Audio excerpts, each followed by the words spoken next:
Trish Toby with WARC reporting to you live from Westchester, New York, where there appears to be some sort of mutant menace on the loose.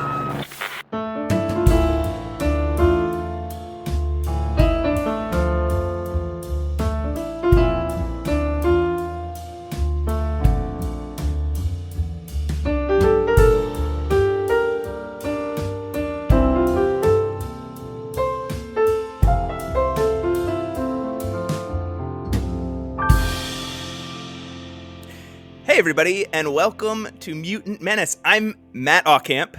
And I'm Pat Reber. And guess who else we have here? We have the two hosts of a very funny X-Men podcast called Escape the Mojoverse. Do you folks want to introduce yourselves? Yeah. We always say our own names. Yeah, so we'll give you the opportunity to say your own names. It's your house. I don't want to step in and be like, I'm Matt Parent, but I'm Matt Parent. I'm Allison Parent. Matt and Allison, thank you so much for being here. Really excited to have you folks on. Yeah, we're so giddy. excited to be here. Yeah, thanks for having us. Of course. So, listeners, this is a bonus episode. There's a lot of backup features in the early X-Men issues, and I don't know, they didn't fit. Yeah. Thematically, it doesn't really warrant covering with the story arcs that we're covering. So we had an opportunity to talk to some fellow podcasters that we enjoy, and had this. I keep calling them back issues, but that means entirely something else in the comic. They're in the book back world. of the comic, so it feels a back issue. It's the exactly issue the back of the issues. We can call it the butt issue. Butt issue. The butt issue. The butt of the comic. Yeah. I had the instinct of calling it back pages, which is very different. That's different too. There's a lot of names for what this could be. I think butt pages is going to be the best. That's the best we're going to get here. Thank you to everyone who believed in me in this process. I'm very grateful for your support. So Great. before we Let's get talk that about trending, folks. hashtag butt Hashtag pages. butt issues. Oh no. Butt issues. I think you might get different SEO on that than you think you will. Yeah. We'll take over that hashtag and we'll get a whole new crop of fans. There you go. So before we get into the origins of Angel and the Beast, Matt and Allison, Escape the Mojoverse, tell us about your podcast. What do you guys friggin' do over there? Well, Escape the Mojoverse is, I guess the kayfabe of the podcast is that I have captured my spouse and drug her into the X-Men, kicking and screaming, and pried her eyes open with those little things that Mojo would use. Yeah, those things are Clockwork terrifying. Orange things. It's an X-Men education. It's a comedy show where the two of us sort of dick around about the X-Men. We giving some context, moving around different eras, but and then on the Friday episodes we actually do other comics because we've there when you're trying to get someone into comics, the X-Men is actually kind of a quite challenging group of people to introduce them to. Yeah. Well, there aren't enough X-Men comics. That's why we also got to true. bring out those other things. There's not there's a million of them. We did need fill-in. That's what's challenging about it, is you're like, we've ran out. We've run out. There's nothing else to read. They're certainly not publishing 21 different X-Men comics monthly right now. So you folks do 2 episodes a week. Yeah, we do. Nuts. We do a Monday and a Friday. And Mondays are always X-Men, except for when they're Scarlet Witch or Deadpool sometimes. And then Fridays are always something different. Yeah. How do you do it? We live in the same house, so there is the kayfabe element is that Allison is trapped in the house, right? There is, I can't escape the X-Men talk. It's a I gotta marriage, embrace it's a it. mortgage. There's stuff going on that has but honestly, I was going to talk about it privately. It was just going to be a thing that Allison was going to have to hear. So I think context has been better for you at this point. Yeah, no, life hasn't changed. We're still talking about the X-Men just as much. But now you know it's what I being mean recorded. Yeah. It's Was- very similar to our situation, just without the marriage. Just without the marriage, without the living in the same house. Might just... try it. It'll make the recordings a little bit simpler. So, how do you guys choose your issues then? I unilaterally choose as the producer of the show. Okay. Right now is where we're at. I think eventually the idea would be for Allison to start like, and every once in a while, oh, we read Astonishing X-Men by Joss Whedon. So yeah. Right. Kitty Pryde ends up, spoilers for people who've never read that, just kind of floating off into space at the end of that. And Allison was like, what happens to Kitty Pryde? Well, we don't find out about that until like fully like 6 years later. So we found Which those was comics. very upsetting to find out. It's super upsetting. It's not very satisfying, but you wanted to read that. That sort of followed up. That becomes the like Friday episode where we like I keep fill in asking the to read blanks. bad stuff, like things that people have told me are bad. And Ooh. Matt still won't bring in the Beauty and the Beast miniseries where the Beast and Ooh. Dazzler date. We'll do it. We'll do it. It's Maybe we can bring you guys on when we talk about those. I Yeah, think I'm those pretty are sure coming we're up. covering In, that. yeah, that is on our list. Let me see. I bet I can pull it up right now and tell you when we're covering it. It's not for a while. it's like 83, maybe a little while. Yeah, we won't be covering it till episode 39. So Pat, you can look forward to that in what about 20 weeks? All right. What? Okay, so Can't the wait. pace at which actually I have a question for you all. Sure. How have you decided the pace of this podcast? Well, Like I mean the amount of comics that are in each episode. Like, you know? At first, we broke it up mathematically. I should say Matt broke it up mathematically just to make it a clean 6 issues per. MatTamathically. Yeah, there we go. MatTamathically. Yeah. Mathematically, mathematically. I'm sorry. No. I'm trying to work Now it we're out gonna be because stuck on this it for should be a hours. portmanteau. MATTamathically. MATTamathically or mathematic. Well, mathematically is already the word. Fuck. Yeah. Mathematic. What's the real Listeners? word? I can't. We've said it so much I don't remember what the real word is. That's true. Pat, yeah, so I broke them down every 6 issues, and then That was too much. it was a little too much. Sure. So we decided to break it down even further to 5 issues, but then there's certain times like, Gary Friedrich's run was only 5 issues long, but there was an Avengers tie-in in the middle, so you gotta we read couldn't that, skip too. that. So it was kind of Yeah, like, all right, well, we'll do 6 issues for that. Okay. And then, so sometimes it'll be like, it thematically makes sense to keep these together. We're not going to break up like the Story arcs. Yeah, or- we're not going to break up like Days of Future Past if it falls in between Right. two. Yeah. Lucky I for think you, even- that's just 2 comics. That's the That's- craziest yeah. thing about that story is it's just 2 Yeah. comics. I think we are doing the entire Dark Phoenix saga in one episode. Yeah, hell yeah. So- Yeah. It's a tight story. So like just looking at our little spreadsheet that we have here. So I don't Or know. The It's Living Pharaoh, that story arc that everybody knows. Everyone's Is that favorite. the X-Men one at story the arc, beginning Living of these? Yes. Yes. Because we were flipping through and I was like, White Guy Pharaoh, what's the White Guy Pharaoh doing? Why is there a White Guy Pharaoh?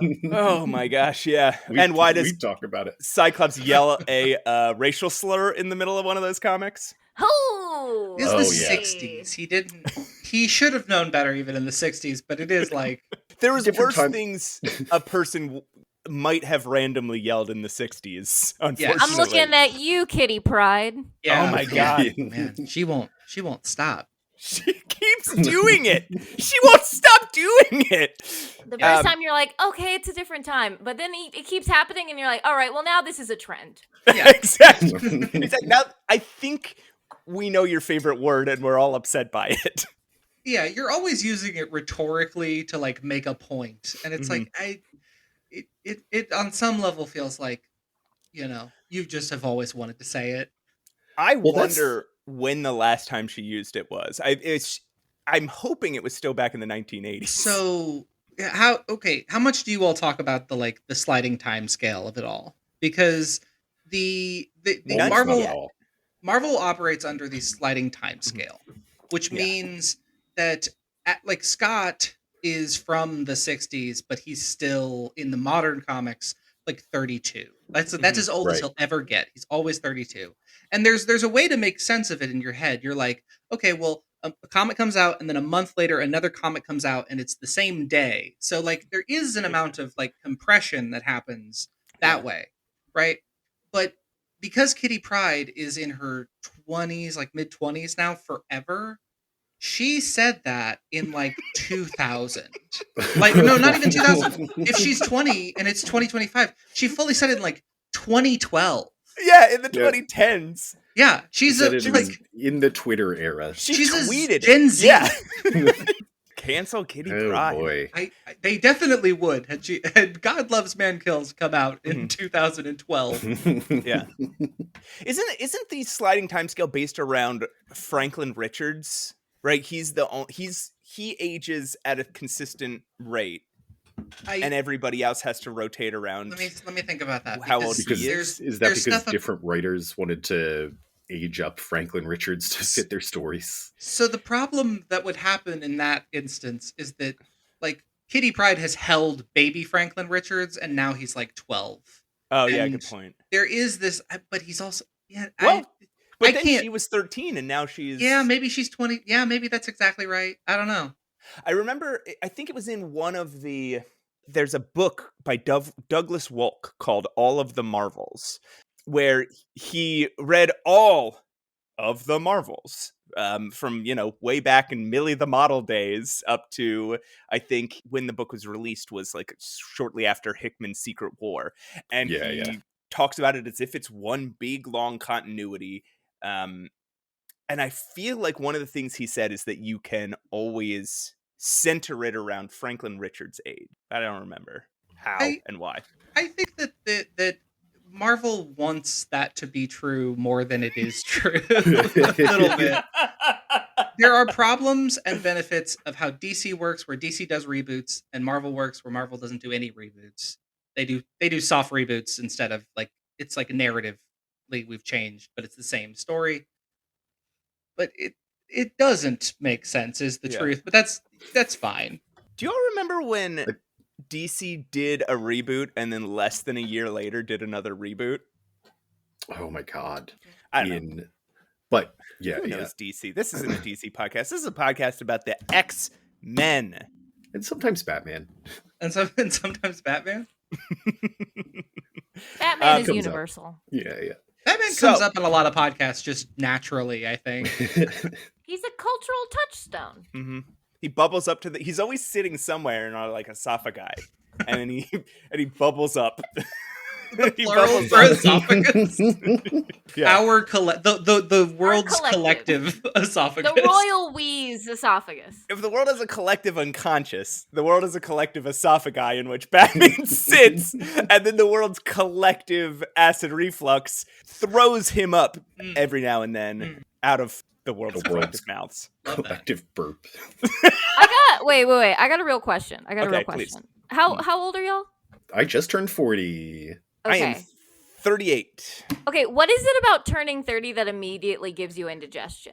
I turned 30 in December and I have had terrible indigestion ever since. It's like a switch flip.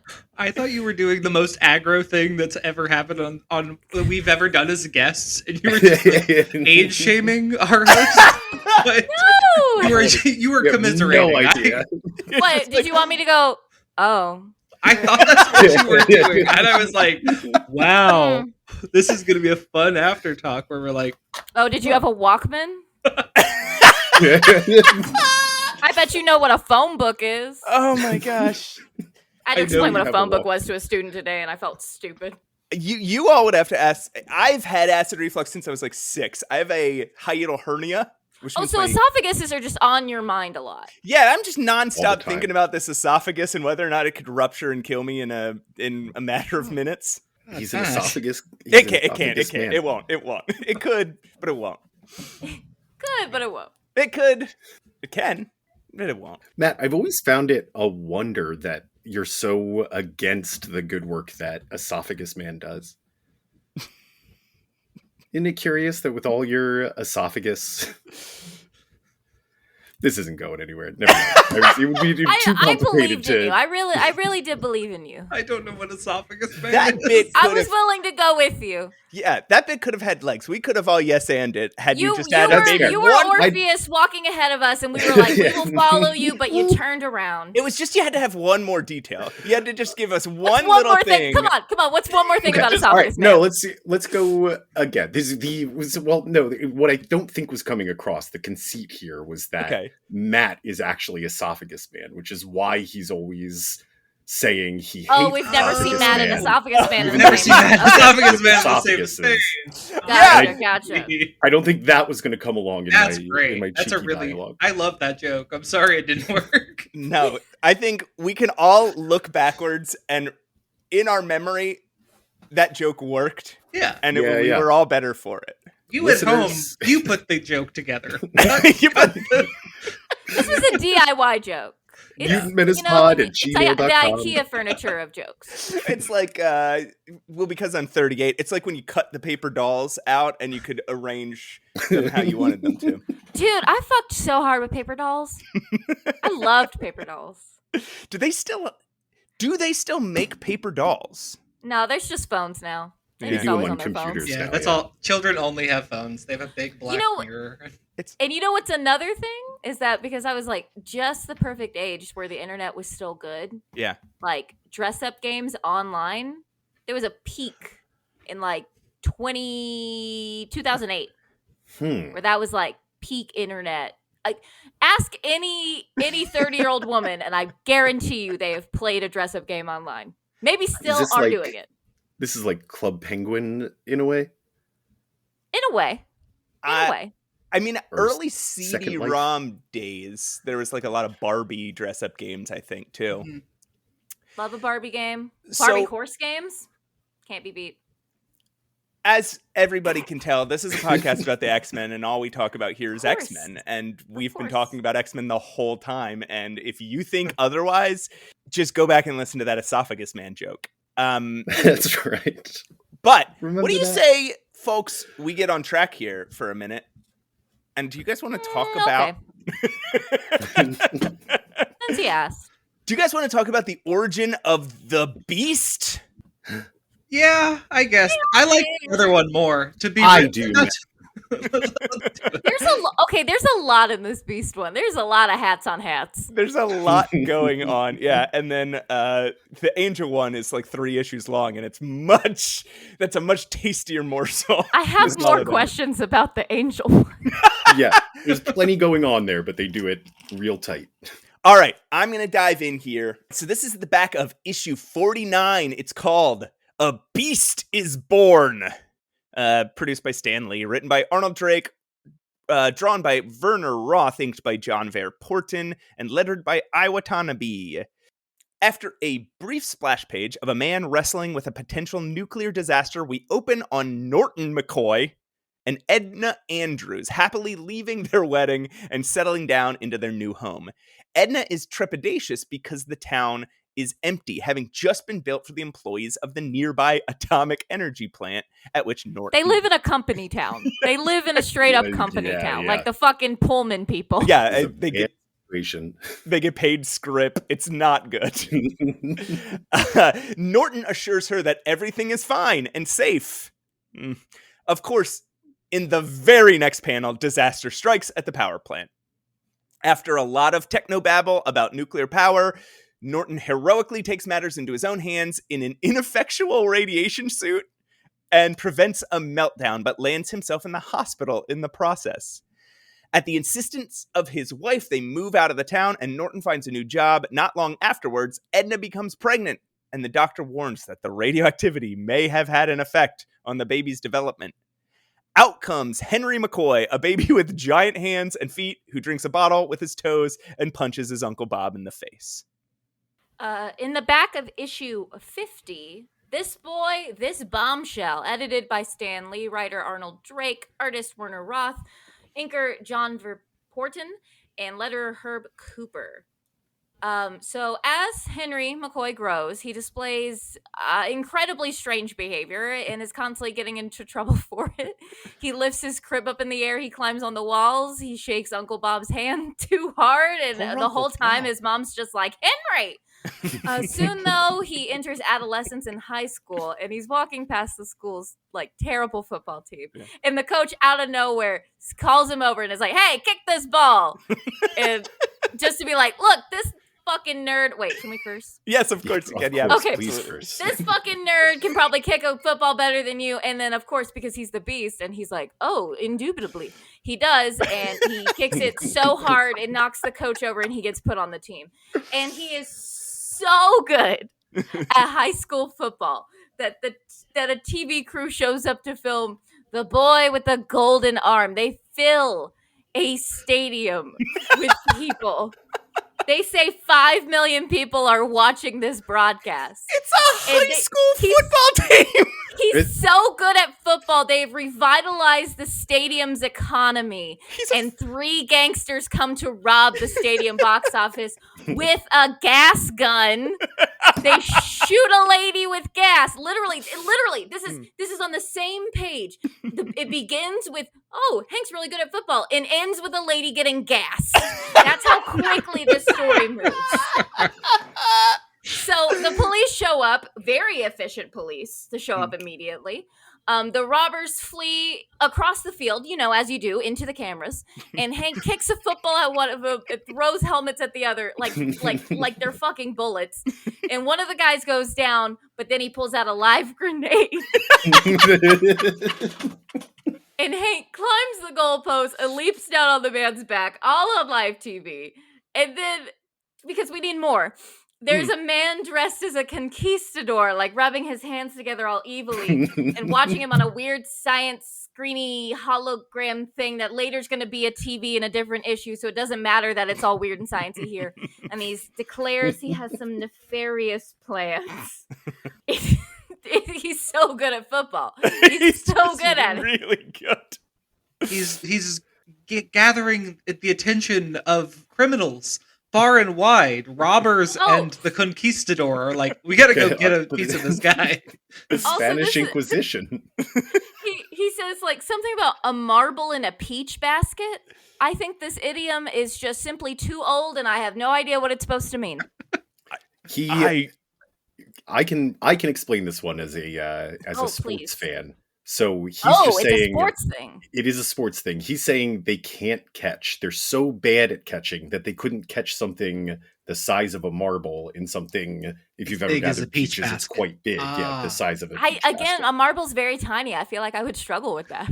Yeah, I think that's a difficult task. I think the assumption in this metaphor is that you do see the marble, you know where it is, and you just have to somehow get this large basket. Yeah, Pat, don't move it away from where it's going to go. Pat, it's almost... Okay.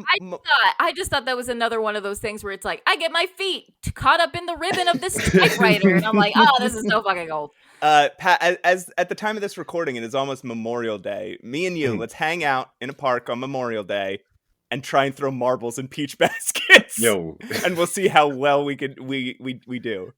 I'm in. Yeah. Okay. I guarantee you, if you try to buy anything labeled a peach basket, it's going to be from Williams Sonoma, and it's going to be like $3 million. All right. All right. Matt, you're taking issue 51, right? The Lure of the Bee Snappers, issue 51, wrought through the animal artfulness of Stan Lee, editor, Arnold Drake, writer, Werner Roth, artist, John Tartagh, inker, and Herb Cooper, letterer. Hank is so good at football.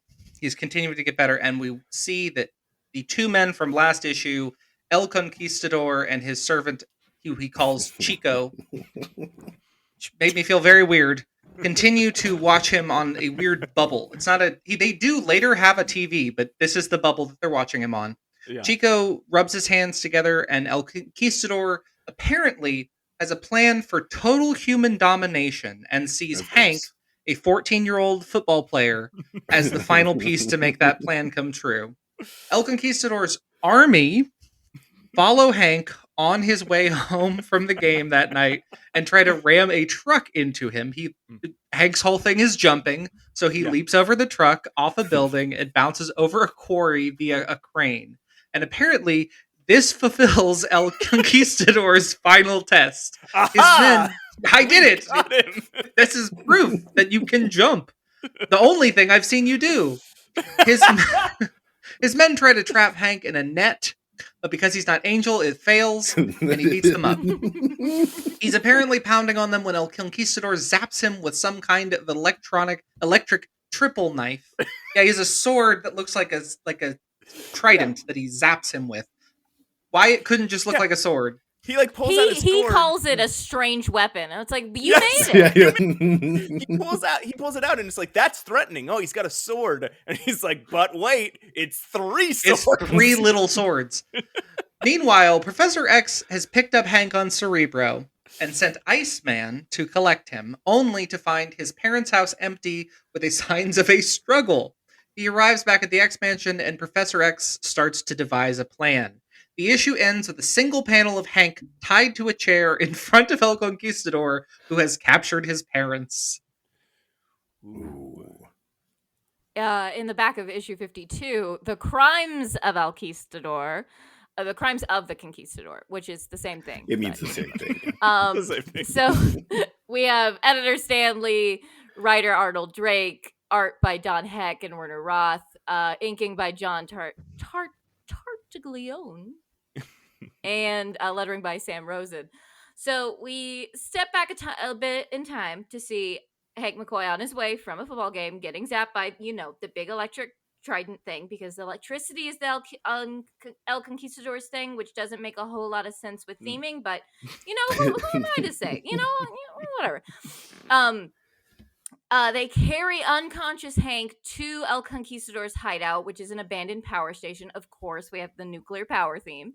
And as Hank wakes up, El Conquistador reveals his plans to have Hank steal a miniature power plant for him for some reason to supply energy. It's like a solar panel. They're just solar panels. It looks like a vase with a bunch of fly It swatters says attached to it. they gather solar rays. These are solar panels that he's going to conquer the world with. I think they thought that solar panels were going to be like a much less mundane thing that they ended up being. Yeah. But he's like, you have to do this for me or I'm going to kill your parents. Professor X and the X-Men are still locating Hank using their electronic brainwave detector. And they're like, we're going to rescue him. And at the lab, housing the experimental miniaturized nuclear reactor, which is a solar panel. Again. Which is a solar panel. Solar panel. Hank shows up.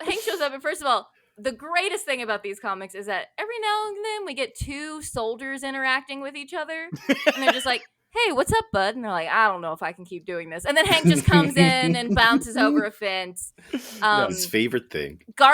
He jumps over this fence guarded by government troops. What kind? Don't worry about it. But after Hank scales the walls, climbs the window, gets the device, and then the government goons, whatever, burst in and attempt to shoot him. He jumps around the room like a ping pong ball, knocking them over, and flees the scene. He returns to El Conquistador. The man refuses to release Hank or his parents and slaps him across the fucking face. That's what you get. Also, when he's stealing it, he's like, the government, the cops, they don't understand why I'm committing this crime. And it's like, man, that's Beast's whole thing, isn't it? I'm doing this. I'm committing a crime for a reason. That turns out to be Hank McCoy's whole thing, the rest of his life. I was like, actually, that's a pretty good thesis. No time for that now is his favorite thing to say. Yeah. He's like, oh, not enough time for this. I could explain it to you, but I think also they call the reactor solar panel thing a super gizmo at one point. They just have 1,000 names for this thing that is 3 solar panels. Because you could just tell the people who were writing this were like, what if it's like a doohickey? What if he goes and gets the doohickey? Would that work? And it'll jump around and shit? Is that work? Yeah, but what'll the doohickey do? It does nuclear stuff. Maybe. Energy. The sun? I don't know. Fuck it. I got tired guys- looking up all the nuclear reactor shit for the first issue. I don't care about this anymore. Have you guys heard about I know the about solar control power? rods, and that's where I stop. In the back of issue number 53, we have the final issue of this miniseries, Welcome to the Club, Beast. This wild and woolly wrap-up produced by Stan Lee, written by Arnold Drake, designed by Werner Roth, inked by John Tartaglione, and lettered by Gene Simek Izzo. I think it's just Gene Izzo. Chico is fitting the device Hank stole that was called the miniaturized power plant, then the experimental nuclear reactor, and now is called the experimental solar generator, into some kind of device that will somehow make the world bow to El Conquistador while Hank lies unconscious on the floor. Hank tries to sneak away and destroy the machine when El Conquistador bars his way with his Elec Energy shield and tries to zap him back. But Hank leaps out of the way just in time. He bounces around the room until he faceplants into a door, conquered by El Conquistador. But wait, what's this? The door bursts open and in rush the X-Men. Yay! El Conquistador's troops rush in and the X-Men take cover behind Iceman's ice wall, clearing a path for Hank to knock down like 5 guys at once. The X-Men take advantage of the moment and leap into action, beating the hell out of the henchmen and freezing them in a big block of ice. But it may be too late, as El Conquistador has switched on his poorly defined world-conquering device. Yeah, what does it do? It conquers the world, Bat. As they rush to stop him, the professor sends them a message to flee instead, and so they do. Just as the machine overloads and El Conquistador literally explodes, taking the abandoned power plant with him. They leave Hank behind for some reason, but he grabs his parents and escapes also just in time. Back at the McCoy home, Professor X recruits Beast to the X-Men and wipes everyone's memories in the entire town, I guess. And the 5 million people watching at home, maybe. They did specify 5 million people were watching that football game. That's right. Did you get them too? Xavier? Also, Xavier loves to wipe people's memories. My God. Fucking loves it. I'm Fucking pretty sure loves it. he's wiping their memory of Hank in general. This boy just no longer exists. He was Never born was with there. the feet. He was born that way. They have to have known for Yeah. a while. Yeah. What? Why did they leave Hank behind? Well, The X-Men just run out and leave don't- both Hank and his parents just in there I to think die. Xavier runs an operation where he deals better if he does not meet your parents. Like it is strictly off the book. So he's like, okay, he's got to go do whatever the fuck with his parents. But then later, no more parents. Like we're just erasing. Yeah. Yeah. I know, and that's They kind will of funny forget because about when you look at Professor Xavier, you think, "Oh, what a nice, upstanding man to introduce to my parents," but he does absolutely horrible with parents. That's his scam. He's like, "I much prefer orphans." Yeah, like every Scott. every time I invite Professor Xavier over for dinner, he wipes my parents' memories. Every time. They're starting to lose important information about They don't know who I am. They still swear they've never met this man. My dad forgot what his job was, and he's just been sitting at home on the couch. Yeah, okay. Can we talk about what is El Conquistador's plan?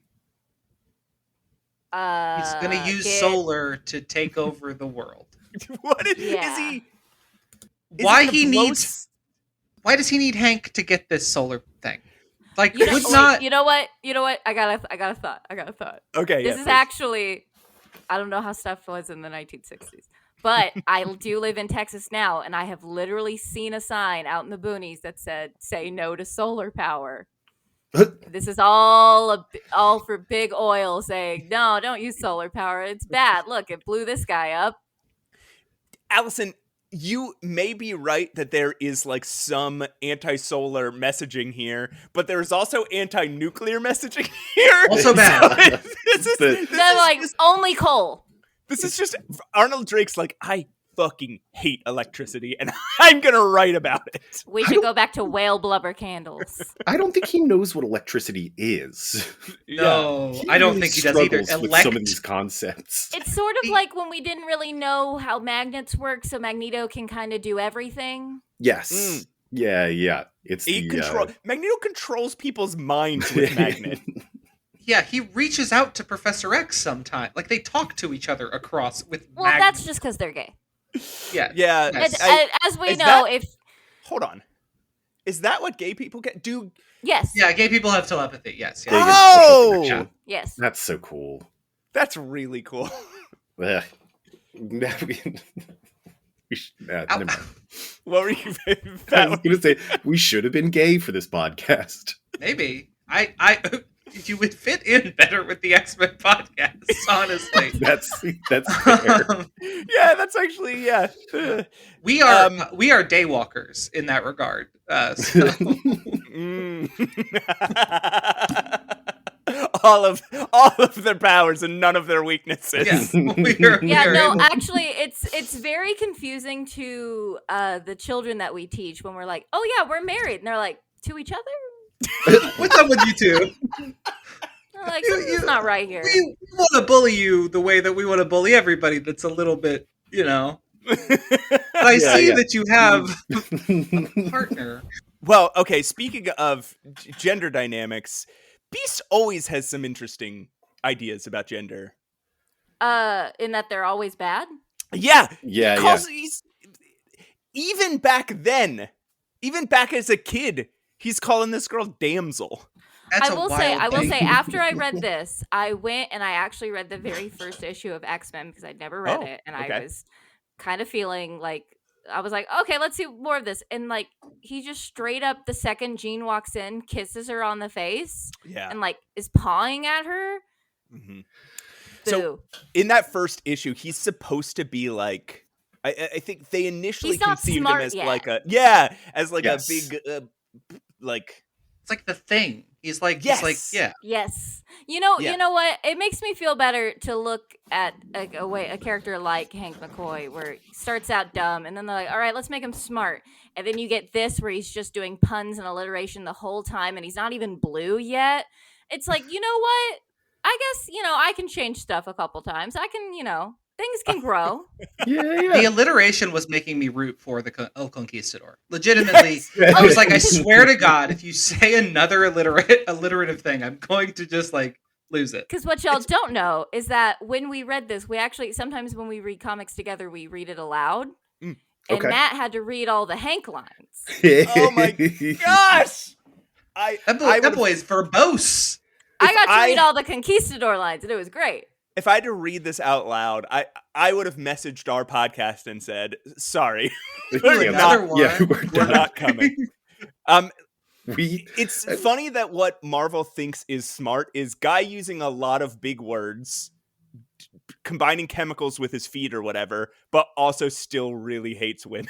Well, it's the 60s. They all hate women. But I like...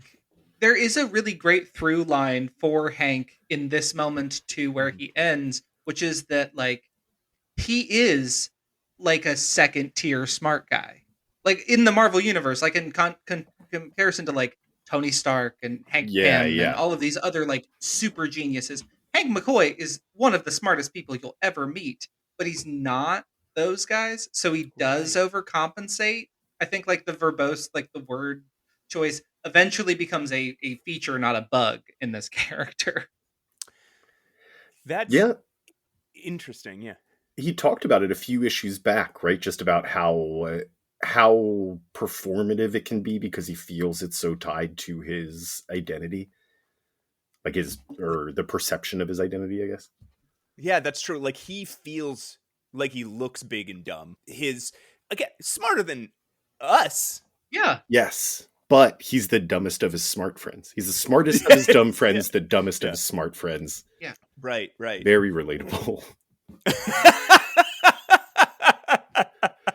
Well, you put it that way, I'm like, I get it, Hank. That's Yeah. We're back on your side, buddy. We're sorry.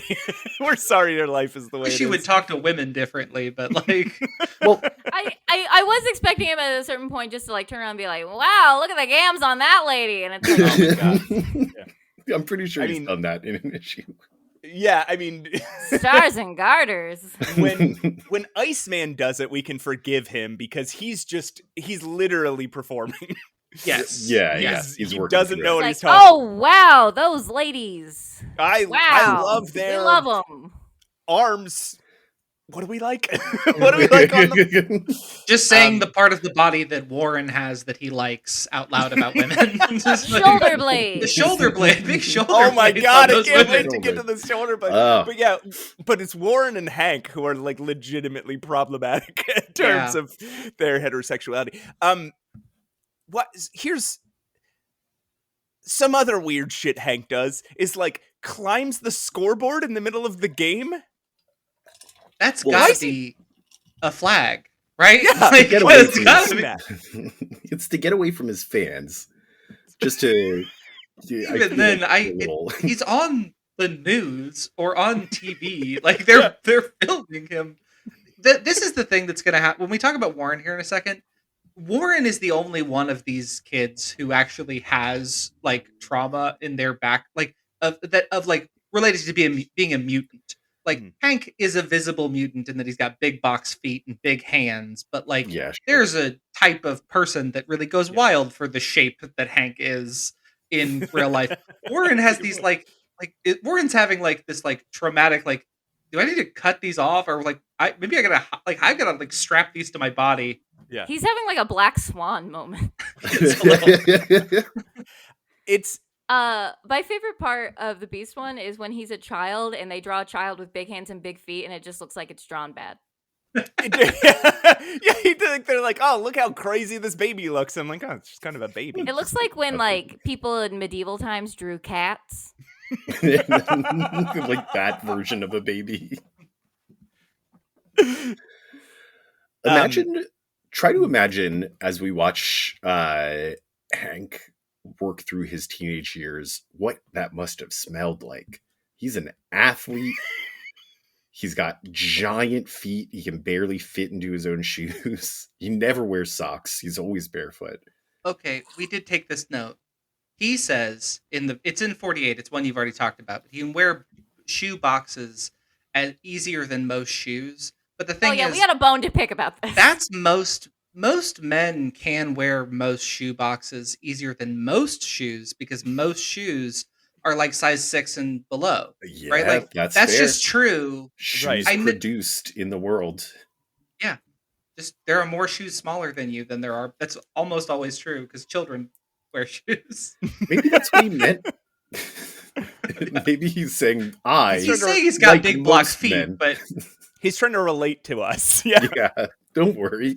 He's very just nitpicky. like everybody. I feel no qualms nitpicking his language.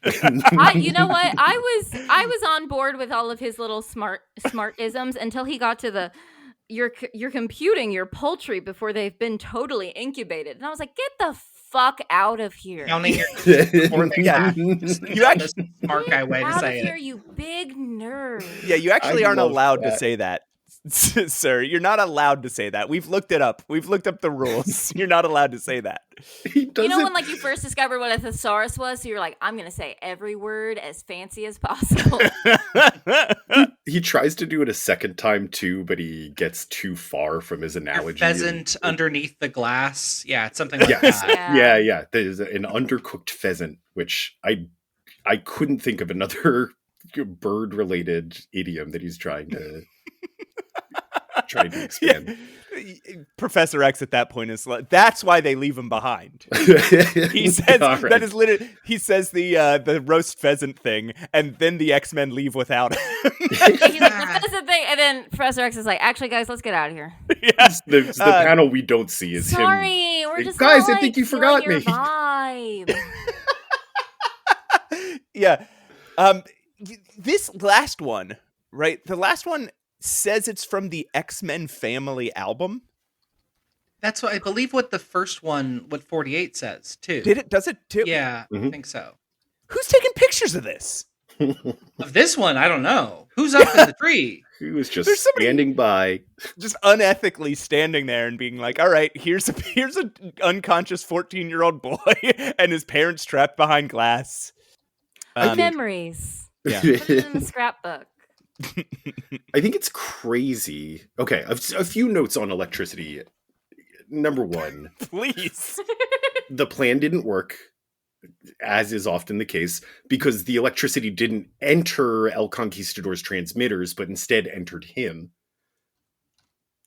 And that happened because Professor X was like, I fucked with the circuits with my brain. yes, he used his telekinetic powers to alter his circuits. So Does he have those? How do you I have heard telepathy? some people talking shit on Arnold Drake's knowledge of electricity and how it works, but It holds up. I see what you're saying. What really blows my mind, though, is in the very first issue of this miniseries, there is, I mean, my understanding is limited to the show Chernobyl, but it seems like they really understand how a nuclear meltdown happens, and both Arnold Drake and Werner Roth are illustrating the inside of a nuclear core and how you try to prevent a meltdown and what would get stuck. I mean, all the rods and stuff look just like how it does in Chernobyl, which again is also my only knowledge about this. And I've read a couple books about Chernobyl. Matt won't watch the Chernobyl miniseries with me. Ooh, Seems sad. It's very fun. It's a See, real I blast. also like Seems scary. I like reading about plane crashes. I got that Nathan Fielder kind of autism, so God. I'm really into stuff like Chernobyl. By the end of it, they have yes. no idea what nuclear power is, though. They do not, as we've seen, they've created a solar-powered nuclear generator. What's the point of the nuclear part if you've already got the solar part? One of those gotta go. You do one or the other, right? Yeah. Hey, can I say this? If I were to write the X-Men now in 2025, I'd bring back Uncle Bob. Yes. Is Uncle Bob the person at the wedding who's like, he's a cheapskate? Or is that a different asshole in their life? That is. Did they have a absolutely wedding Uncle crasher Bob. at their wedding? Or is that is Uncle Bob? I'm gonna guess because that's... they say, oh, is that your family? And she's like, I thought they were with you. Why does this man get so much focus on this panel? I'm going to we can just call an audible here and say that is Uncle Bob. Gives him And more they're both just personality. it's his personality. They're both trying to ignore him. They're just like, I don't even know who that guy is actually. I love that. The radiation suit where they were like, that's not radioactive proof because if it was, you wouldn't be able to move. And it's like, then why do we fucking have a suit that doesn't fucking work? We got a slightly radiation-proof suit. We should get a full one or not have one. A slightly one seems... It's like playing Fallout where you get the anti-radiation suits and then just your ticker goes up a little bit slower. Do you notice that? Also, I have another bone to pick with the past. Please. In number 48, which I know you've already talked about, but I did read it and I have a question about it. Please. He says, "Oh, my feet, they're so great. I can open popcorn bags in movie houses." Yeah. He made a device that opens popcorn bags in movie houses. I want to just step in here. Oh, he made a device. Sorry. Yes, he made a and device it's 3 that rows quietly... long. I understand the joke is that the computer's very big. What do you mean opening popcorn bags in movie house? First of all, movie house, old. And then but then when I hear bag of popcorn, I'm like, oh, like a microwave bag. But like microwaves weren't. Wait, when were microwaves? Microwaves existed in the 60s. They weren't like household 70s items. thing. I don't think they were doing take-home. I'm just speculating, but I don't think they were doing like bags Were of popcorn microwave not in popcorn buckets at the yet? time. They were giving you a bag of popcorn, right? Yeah, Why not a bucket? I think they're When talking did the about. buckets come? I don't know. It is a major. It's the start of a new era, so I'm sure we'll hear about it. There was some point at which they stapled popcorn bags shut. And I don't know why they did stapled that. Is it Yeah. to keep them warm? Is it to keep the popcorn warm? Maybe. Oh, if they scooped it all ahead of time and then stapled them and put them in little rows. That's Yeah, so you just dangerous. hand them. Nobody will join Yeah, my what if you eat the crusade. staple? Yeah, because the staple, when you pull out a staple, it flies off in God knows where. Right? What if it flies It's- into the popcorn? That's like the most Yeah. dangerous thing you could eat, a staple. Only Esophagus Man can save you then. First, we're not going to do better than that. So we Allison move on decided to you Angel. have to keep Esophagus Man in the podcast also. Yeah, we're adding them to the loser league. All right, just before we do Angel, I want to say first residential countertop microwave sold in 1967, but Oh, the shit. price didn't decrease for like most people until the 1970s. And then yeah. by 1997, 90% of American households owned a microwave. But this is all from KitchenAid.com, so take it with a grain of salt. They would know. Full I think. disclosure.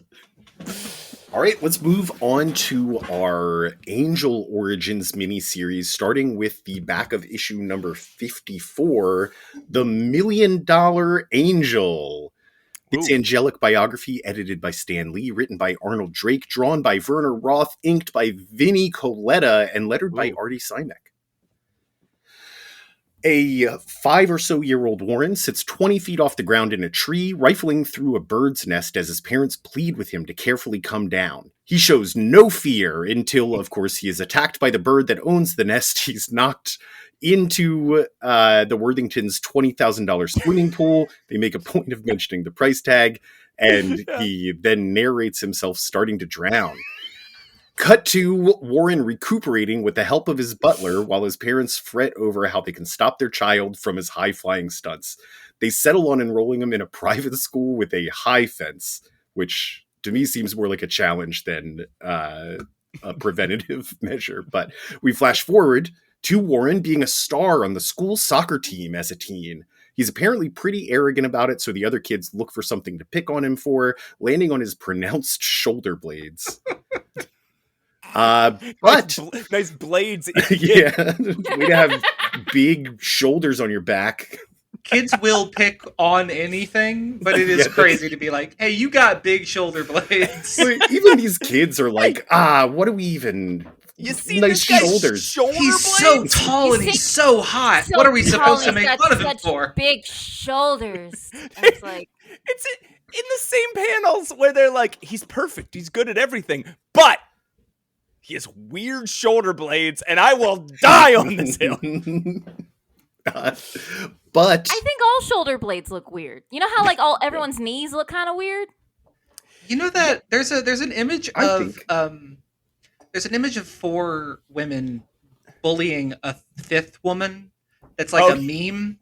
Yeah. That's the entirety of Warren's time at this school. Is just it's a very homoerotic bullying that is happening here.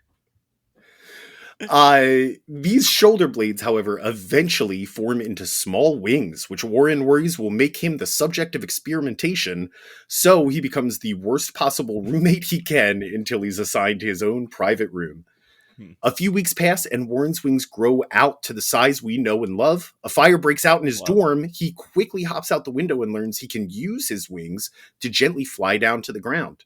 He hears cries for help from the burning building, but doesn't want to be seen in his costume, so he makes a quick trip to the theater department to dress himself up as a literal angel before flying in and saving everyone from the burning building.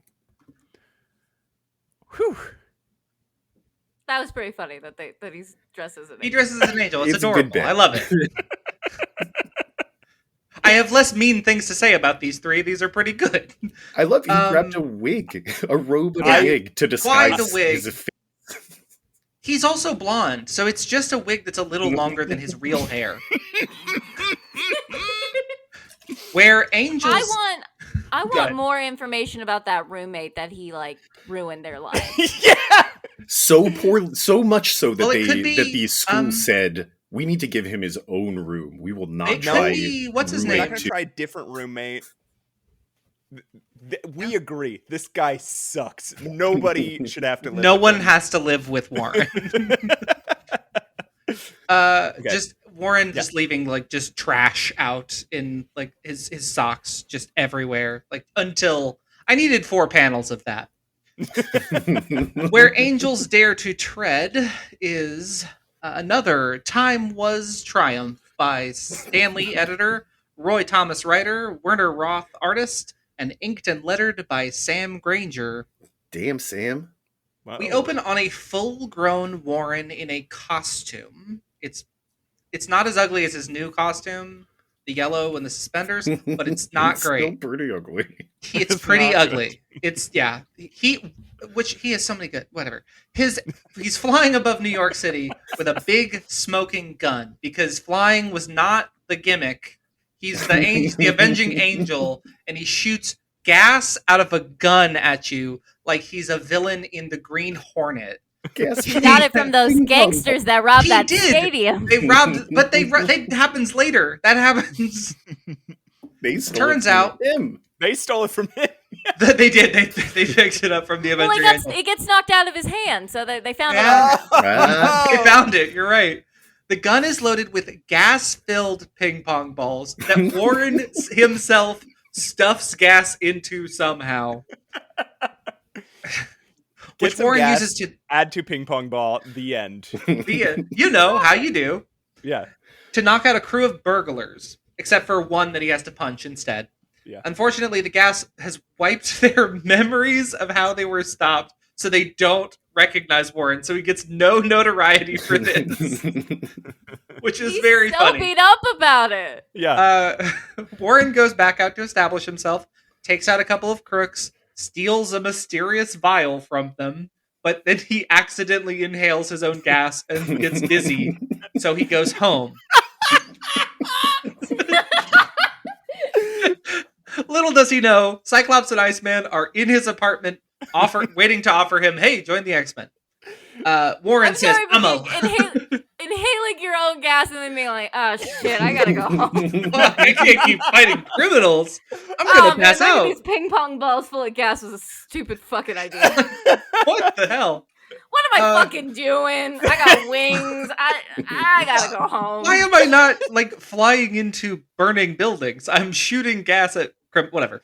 Warren says he's a loner. The avenging angel works alone, and he assumes he's got to fight them.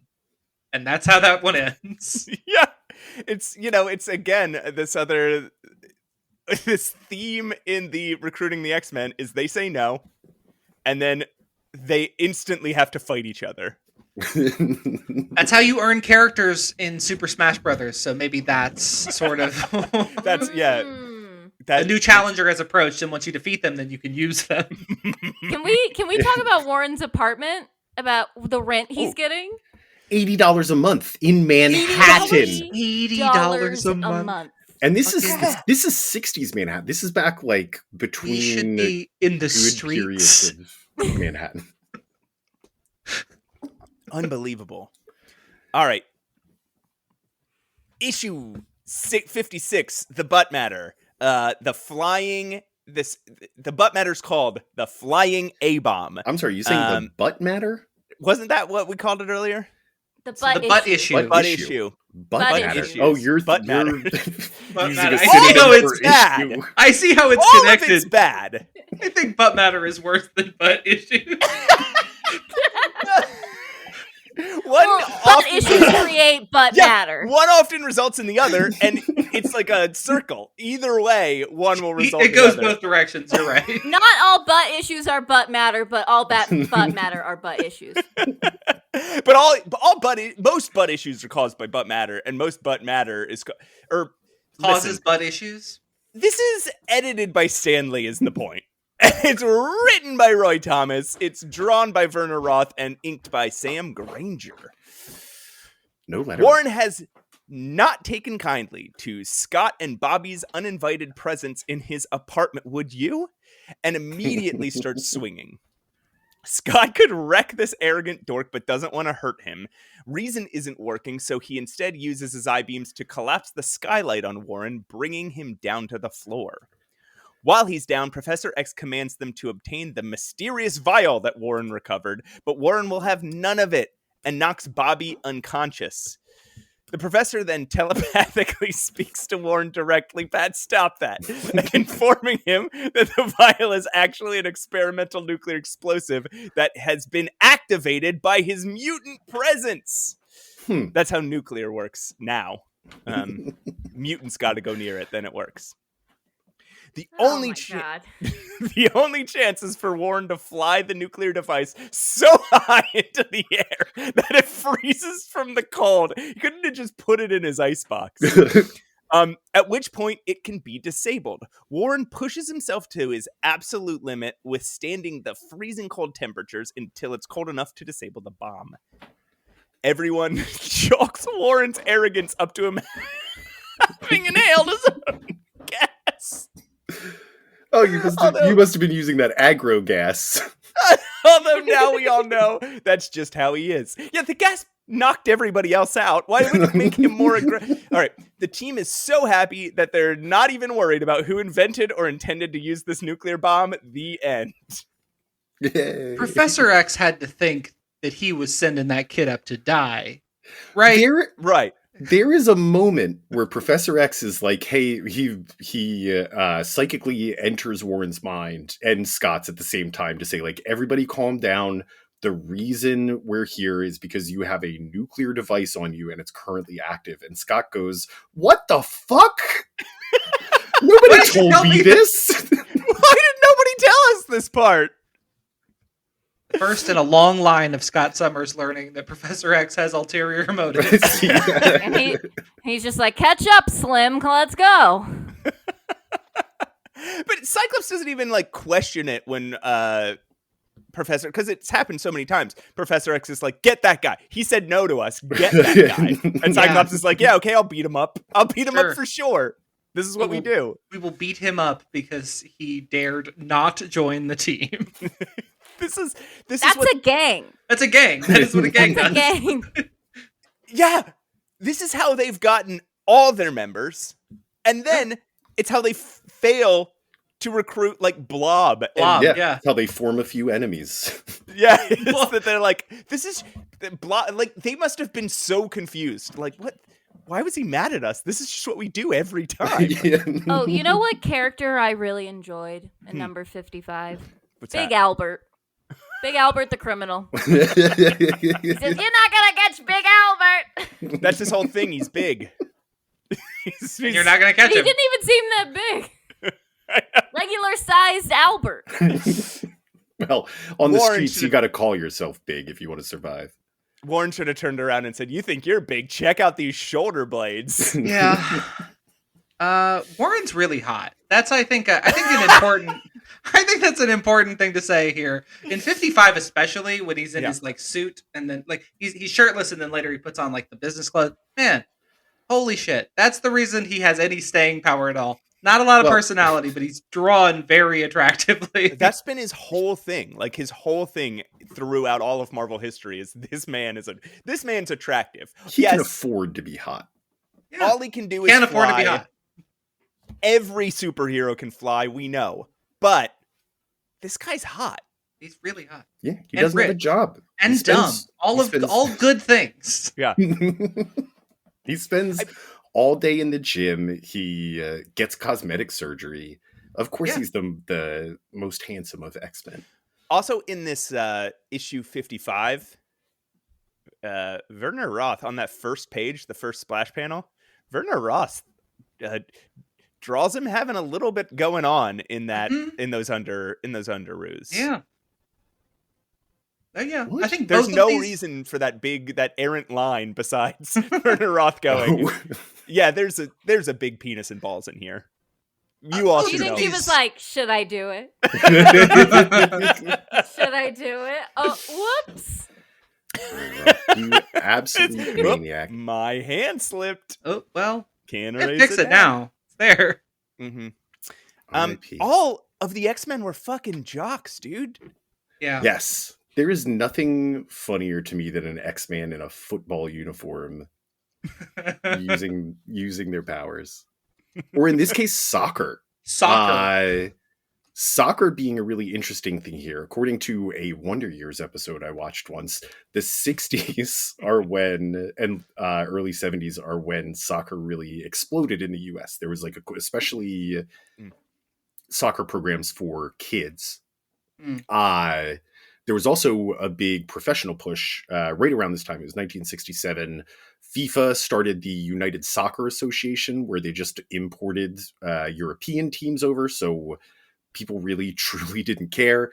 The NPSL, the National Something Soccer League, was unsanctioned, but they managed to score a broadcast deal with CBS where their ratings were historically low. They were playing on Saturday afternoons, and even for a Saturday afternoon, they were terrible ratings. No one wanted to watch it. Man, yeah. Americans in the 60s were not going to watch soccer. No. The two decided to merge, and after they did that, they actually slowly started gaining support into the 70s when they brought in Pele, who, Matt, I've heard of him. Even you would know the name of. I know the name of Pele. Who was already a huge star, but now he was playing for this U.S. Soccer League. So the U.S. professional soccer sort of reached its peak, but as things tend to happen in the U.S., people saw Pele was popular and his New York whatever team was skyrocketing and making money. So they decided to start investing in soccer, having no idea how soccer worked, and also just riding the aging superstars bandwagon. So suddenly you had this single league filled with people way past their prime and being way overpaid. So they just started losing money. And then FIFA, who, again, was a partner in this league, also runs the World Cup. And they had to decide where the World Cup would be in 1986 when Colombia, because of some things they had going on in the 80s, were no longer able to host the World Cup. FIFA chose Mexico instead of the US to replace them, which meant that all of these US teams said, we really don't want to play soccer here anymore, except for two. There were only two that were still financially viable and actually interested in continuing the league. So they folded. 1985. They made a retirement league for soccer players. Yes, exactly that. Like, y'all go run free. Look at them go. And then they charged American football prices for it. So what we're understanding here is that Angel is doing something rare here. Not a lot of kids were playing soccer in 1963. This is the equivalent of playing like lacrosse. Yeah, he's rich. I think that's part of it, right? They're playing the more European sport. Right. So he's the first diverse member of the X-Men. They're like, we've got a soccer player. You say that. The thing is, he kind of is the first diverse member of the X-Men. A big dividing thing between mutants is like visible and non-visible mutants. And the only actual visible mutant on the first X-Men team is Warren. Like, Warren can't... He has to wear like a thing, and if he doesn't, can't take his shirt off. Can't go out in public. That's a good point. Yeah, I was just my joke was going to be they wouldn't have another soccer player until the 1980s. But I should let you do your joke. I'm so sorry. No, but you said something actually smart. I was just going to make a joke about Sunspot, but they do get him eventually. Yeah, Sunspot.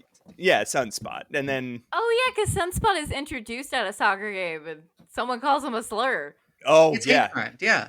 Oh, yeah. Well, they continuously hate crime Sunspot throughout all of Marvel history by making him whiter and whiter and whiter and whiter. We've swung back a little bit recently, but yes, he does get pretty white by the end there. In the 2000s. Like sometimes you'll open a page and you're going to be like, who's that? And it's like, that's Danny Moonstar? Oh, what the fuck? Whose goddamn white baby is this? Why is she blonde hair? Yeah. So my favorite part of this whole 3-part issue was when Angel is falling from a tree, right? And gets scared by a bird, falls out of a tree, tries to grab a branch, the branch cracks, then he falls into a pool. And while this is all the things that he says during this short time between the branch and the pool, he says, "Don't worry, Mom, I'm okay. I grabbed the next branch. Oops, there goes the branch, and here goes me gee, come to think of it, I was pretty high. Up. Luckily, our new $20,000 swimming pool was right below, and it was worth every blub, blub, blub. That's now, when he starts before drowning. Before we make fun of Warren, that is how Matt talks. That's how I talk for real. No, you know, like in Shakespeare, where all of the stage directions are in the dialogue, like they Yes, say everything yeah. they're going to do. I think there's something to that in these older comics where they're like, I don't know how to draw him hitting a branch and then falling. I can't draw the action, so I'm going to have him say it. That's so many words to say. Too while many. you're falling. At some point, just turn it into narration. Yeah, or a thought bubble or something. He must have been Also, falling for like. That must have been. How many stories would it take for you guys to say all of those words before you hit the ground? I've never fallen out of a building before, so I'm not sure. We can all try it. That's what we'll do on Memorial Day. You'll catch marbles and then you'll fall off a building. Fall off a building and see how many words we can say, and we'll count. It's a race. Maybe start with a tree. That pool might have been $20,000 when they bought it. Why is it green? They're not keeping up with it. You're damn No. right. Just letting your kid drown in your green ass pool. It's this butler. He hasn't been doing his job around the pool. This Bostonian butler. They try to write him as British, but they're just writing him as Pardon? Pardon, master. Master's a crazy thing for anybody to call anybody. Like, but we're okay when Alfred says it to Batman? he was a boy. A master is a boy. He's Well, talking. he's a boy right here. But he says he's talking to his dad when he says master. He's not talking to Warren. Oh, I thought he was saying it to the kid. Never mind. If you guys Carry on. had to be such a bad roommate that no one would, that an institution would say no one ever has to room with this guy again, what would be your plan? Ooh. That's tough. Pat, let's start. Yeah, go ahead. I would say you stink. It would, the easiest thing to do is stink and have an attitude about it. I know what.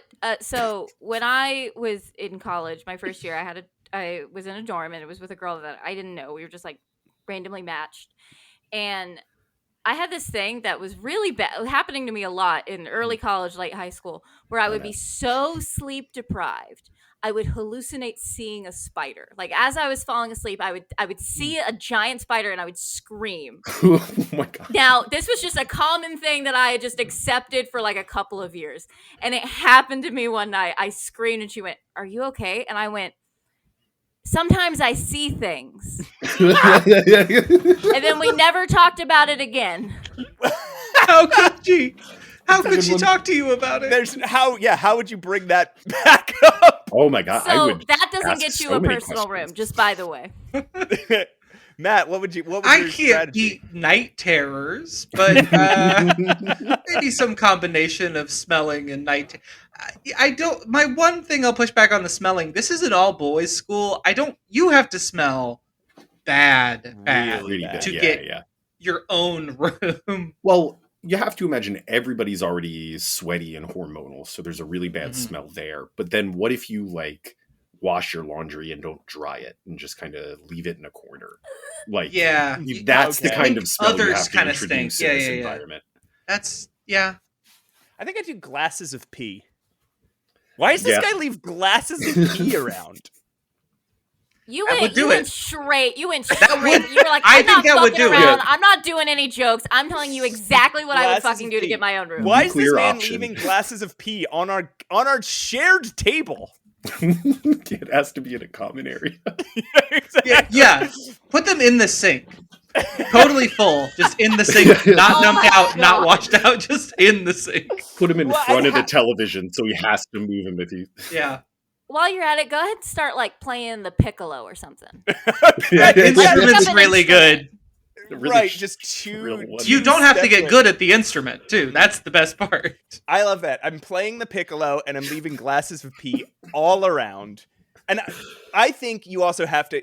It'll seem performative if you don't keep some in your own room. So you're going to have to suffer through that a little bit. Like they have to find about 5 times more glasses of pee in your room than you've left around the house. Wait, I think we can get one more P thing that begins with P because we got the Oh, because I want Piccolo. the 3 P's of being a bad roommate. Yeah. P, Piss, Piccolo.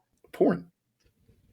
yeah, you just You know Pornography would do it, I you think. flip That would porn do it. on in the common space and then you leave. Yeah. It's gonna be Oh, paper. It's got to be paper porn, or because like even Oh, Betamax yeah, this is is not gonna paper, have. please. Okay, yeah. Right? You just leave like issues of Playboy open. you Just start everywhere. taping them up like they're pinups. Yeah. Okay, Like, what? okay, Everybody okay. does this. There was someone we went to college with that when This is true. I didn't see this room, and I'm really glad I didn't. Did you see this room? I did. Matt? Yeah.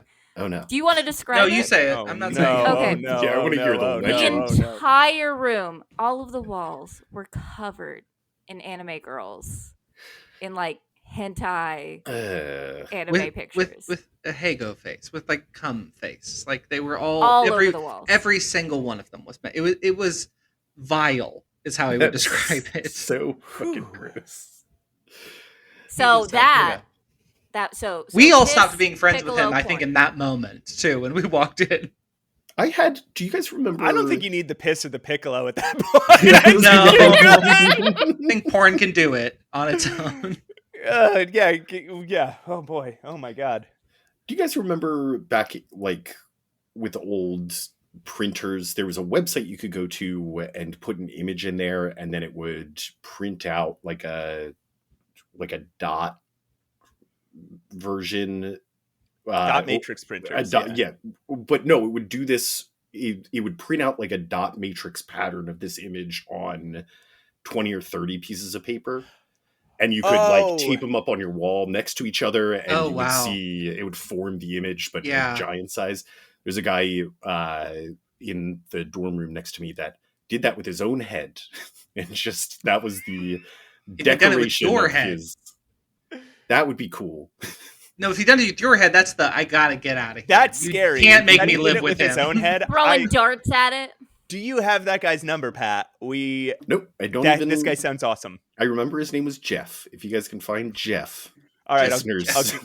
I'll Google Jeff dot matrix printer head. It comes. It's just like it hits. I see it. So how do you guys feel about the origin of Angel, just holistically?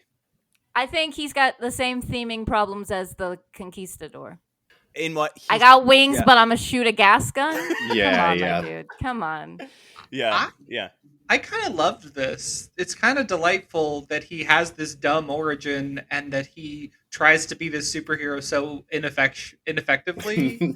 Like that's much more interesting than how convoluted Beast's backstory is. Yeah. Where he's a baby. He's got big feet. He's forced to join the football team, and then El Conquistador sees him on the TV with 5 million other people watching. Wait, Like- Hanks is so convoluted. We start pre-conception. Yeah, we do. We start with his dad getting his junk radiated. Yeah. Like at least Warren starts in a tree. Yeah, we don't. It doesn't matter because that doesn't matter. It's like Warren starts in a tree and then he becomes an angel. Like I just said, the theming of the story makes a little more sense with Warren. Although I am curious now, how did the Worthingtons interact with nuclear? Conceive their son? Is that what Yeah. Fun. You guys, I've wondered this since we started this comic book. How were babies made? I mean, it would be wild if that, like, the whole idea of mutants was we don't have to come up with origin stories anymore. Yeah. They just are. And it would be so funny if they'd worked themselves into this corner where from now on they have to come up with a reason why everybody's balls got irradiated before the mutant child was born. It's like now your father's like cum is part of your backstory. Like, I think this is a big reason why the X gene ends up existing, right? Where it's like, oh, they're just born that way. We got to move away from nuclear power plants being near enough to people that they all just, Yeah. They eventually say, okay, it's It's just a You're genetic born thing. this way. Yeah. What I love about these origins. So in some previous episodes, we covered Cyclops and Iceman's origins, and it's like Cyclops met a guy named Jacko Diamonds, who is a man who could turn into diamonds, who tried to get him to be a criminal. And then Iceman, what did he do? He got like jumped by some. I don't remember Iceman. He got jumped by some guys who were supposed to be teenagers, but they looked 45 years old. He threw ice at them, and then a lynch mob was after him, and he got thrown in jail.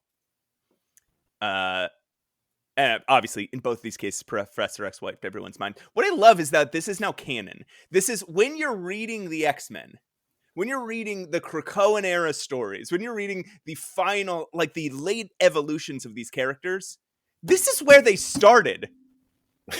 Angel, whatever Angel has become, when you're reading the Archangel saga, he started as a kid putting gas in ping pong balls.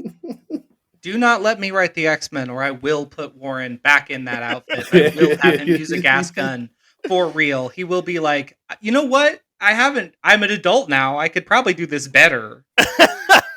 The stories we would tell if we could write the X-Men.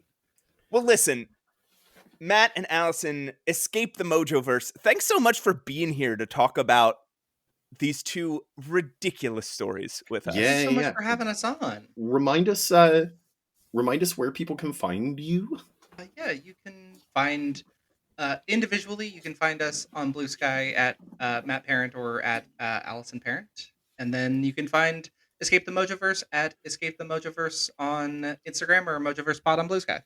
And go check out our feed right now. We're doing Pryde Month, and we're reviewing and talking about comics made for and by queer people. Also, if you have a few dimes to spend, you can donate to our Transgender Law Center fundraiser.